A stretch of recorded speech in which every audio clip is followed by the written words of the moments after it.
Well, hello everyone, and welcome back to the Minecraft Challenge world. I apologize that the last couple of days I haven't been able to speak as much. As you heard in my last Challenge World video, I had lost my voice really bad, and it's still a little bit on the mend. I'm sure that you can hear that, but within the next couple of days we should be getting pretty close to being at somewhat normal or completely normal voice. Now, as you can see here, I've got a patrol hanging out there in the background that we're not going to mess around with.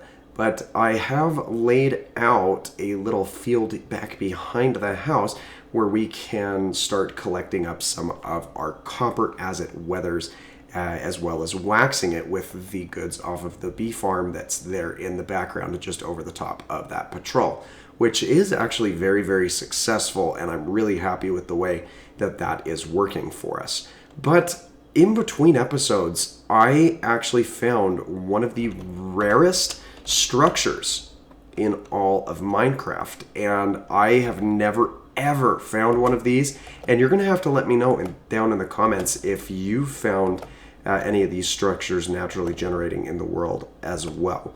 So we're gonna head out north this way because this is where the structure was found, or where I found that structure, and we'll go ahead and have a little bit of a closer look at it as we get into the subject matter of today's video. So the reason that I found this structure is I have pretty much exhausted all of the resources within that cave that we're very familiar with, that's right next to our main area that we're set up in. So I was looking for other areas to go investigating around to find primarily copper, because we're going to need a lot of that for our roof, as well as iron and other resources. And as you can see right over here, I have marked the little entrance area that I was working out of with a torch so I can find my way back to it.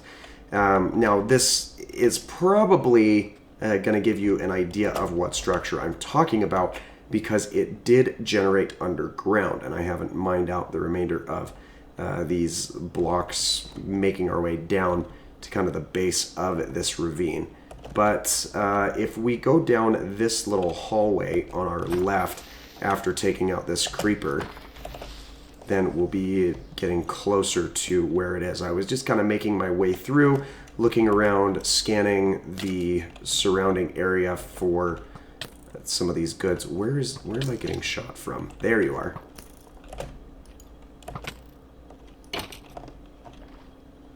And he's now down there below everything. But I came down into this ravine and I was kind of scanning around looking for the resources that I needed or wanted. And as I made my way up to the other side of the ravine here, I looked up and found something that I had never ever seen. And yeah, that's a fossil. And this is one of the more interesting fossils that's out there. It's a fairly narrow, or it's the second most narrow spine or body for whatever prehistoric creatures were around here. And I actually think that this thing didn't generate completely, because if we turn on the chunk borders, you'll see that it didn't start generating at the end of this chunk, and therefore it stops pretty abruptly down here at the other end. But I was able to kind of excavate everything around here to find this skeleton structure, and that is, I was really excited because, again, I've never ever found something quite like this in any of my experience playing Minecraft. And the only reason I did find it at all is because there were a couple of blocks down here at the end that were exposed and open to open air. Now, if you want to try and find one of these structures in your own Minecraft worlds, you're going to have to look underground in either swamp or desert biomes, and that's the other reason why we ended up finding this, is because this is within a desert, which just so happened to be the area that I was looking for some of these goods. And then I did head back down a couple of these areas to look for some more of those resources. We're going to have to do that again later on, and hopefully I've got enough or a decent amount of copper to kind of get a start on that roof. But like I said in a couple episodes prior, we are not going to look to defeat the Ender Dragon in this series until after I have a roof on the house that we have made. So I did want to go ahead and show you that because it's really awesome and something that I'm confident that few people have seen. But we're going to go ahead and make our way back to our base of operations and see to a couple of other things before calling it quits for the episode. All right, we found another little axolotl friend while we were out on our adventures, so we'll go ahead and drop him in with the rest of our axolotls. That actually brings us to, I think, an about even number of these light blue ones and the pink ones down here. We only have a singular yellow axolotl and then the two brown ones that we found while we were out adventuring a little while back. But let's go ahead and have a little bit of a talk about this process I'm using for the copper over here. Now, I know that holding copper or keeping copper a little bit further away from other blocks is the best way for it to oxidize. And the way that that works is a piece of copper needs to enter pre-oxidization. And in order to enter pre-oxidization, it will actually do a scan to make sure that it is not within 4 blocks. And the way that it measures those blocks is by line of sight. So not only does it check left to right, up and down, but it will also check on the diagonals to make sure that it is not within 4 blocks of another piece of copper that is in need of oxidizing. So I think that easiest way to make sure that your things oxidize is to at least have those 4 blocks of space in between. What I have right here with this little setup is I actually have 5 spaces in between each of these copper blocks. And initially, I am going to let everything that I had set out here oxidize up into the waxed weathered copper instead of letting it go to just this first phase, which is what you see about half or over half of the blocks that are currently on the ground at. And I think I'm going to get mostly this phase. We've got one over there that's just transitioned over to the phase where we can collect it. So I'll go ahead, I'll walk over here, I'll go ahead and wax that, I'll collect it up with my pick, and then we'll just kind of continue to keep a passive eye on things around here. Now, on the chance that I do end up leaving or one of these blocks gets away from me to the point where I am unable to collect it before it gets to that fully oxidized point, it's not the end of the world, because you can go ahead and you can right click on it with your axe and that will reverse the oxidization that it has. So that is something that you can keep in mind if you are wanting to reverse the oxidization process that it has. But I think that the majority of what I want is going to be this weathered stage where it's not completely oxidized, but it is fairly, or it's mostly there. And then we'll get a couple of phases that are here, it's just barely starting to oxidize. And I think we'll even get a few where they go to full oxidization before collecting them up. But that's going to have to be something that I do off camera and kind of on my own time, and hopefully before I have to pack up everything and move, because I should be doing that this weekend. But I'm going to try and keep the computer up as long as I can to continue to crank out these videos and at least be to a point where I'm prepared to have videos ready to go in the interim while I'm transitioning from one spot to the next. So we'll just kind of have to be mindful of that as the days go by and progress here. But it is getting dark, so let's go ahead and sleep the night away here. Now, I think one benefit to having our honey farm set up the way that it is that I believe with as many bees as we have, and this isn't even like a quarter of all of the bees that we have in this farm, with all the bees we have, I believe that they will go ahead and fill up those hives a little bit quicker than they otherwise normally would if they were just kind of hanging out and waiting around on their own, or if it was one bee per each individual hive. So even though there are more compact and possibly more efficient methods, I actually think that this produces honey decently fast for having multiple bees assigned to each hive. And here within another minute or two, we're going to want to go ahead and have that collecting yet again.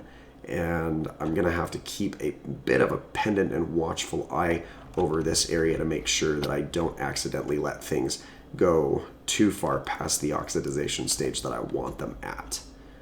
But we've collected up over half of them at this point. I actually think that there's only like 14 more that we need to collect, and most of them are at least that first stage instead of at the second one where we need them to be at. So let's have a look. It does look like the entirety of these hives and nests are at the point where we can go ahead and shear them. And yes, everything just kind of neatly files into this chest, which we're going to go ahead and take some of this honeycomb and we're going to see if we can make ourselves a couple of candles. Oh, it's just 1-to-1. That's actually a little bit nicer. So let's go ahead and place as many of these as we can. And we'll go ahead and make 18 of those candles. Now, I think that I've been neglecting a bit of the string, mainly because string is fairly easy to get as long as you can hunt down some spiders. But having these candles will actually be really kind of fun because it'll allow us to put a little bit more personalized lighting around.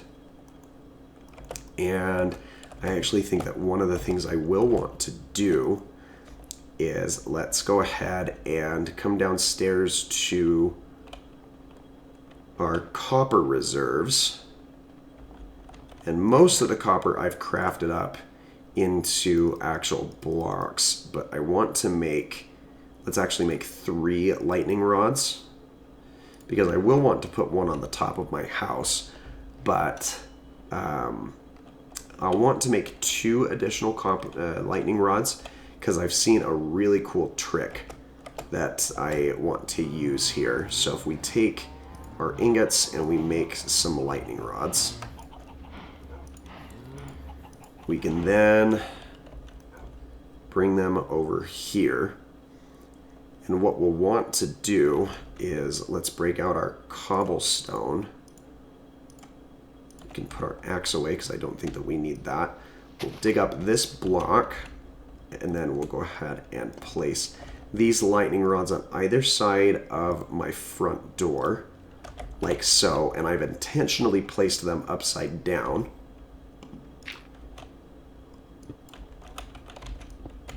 Because now we can take 2 of these candles, and I think I only have the 1 piece of orange dye. We can make some more with a poppy. So not the white dye, but the yellow dye instead. We'll take some of this bone meal. We'll get an extra yellow flour. We'll go ahead and place 1 of those back in this chest for safekeeping.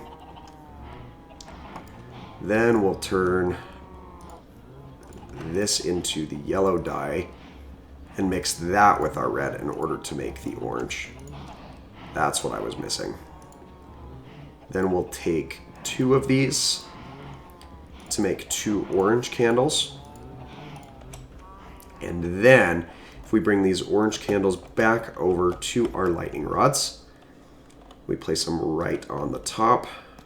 We can then take our flint and steel, and the lit portion actually makes them decently transition over to these candles to make them seem a little bit taller. And I actually think that that provides a nice little bit of ambience to our front door area, which is still missing a door because I need to decide what door type I want to place there. Let's see if any of this copper has continued to weather, and I might be just out of range for some of these blocks that are further back to continue to transition, so we'll just kind of have to basically AFK around this area, but not leave it completely unattended. So while I was tending to some other things, you see that I let this block go a little too far. So that gives us a perfect opportunity to showcase the use of the axe to kind of reverse that. And again, it's not the end of the world if we let that go a little further. I just want to kind of try and keep tabs on what blocks I have at which stages of oxidization here. And the goal is to get everything here to this weathered stage instead of the fully weathered. So this wool farm is actually working really, really well. We had a little bit of a mishap with a creeper that snuck up on me while I was trying to organize some things into this block there. So we're going to have to see if we can be a little bit more well organized with that. All right, well, there's just 10 more blocks out here that need to finish oxidizing, and there's only one of them that hasn't made any sort of progress whatsoever. So I do think that I'm gonna call it off here because I've done a lot more reorganizing of our little wool farm in terms of the storage that's immediately there and available. So I guess we can have a brief little look at that, I suppose.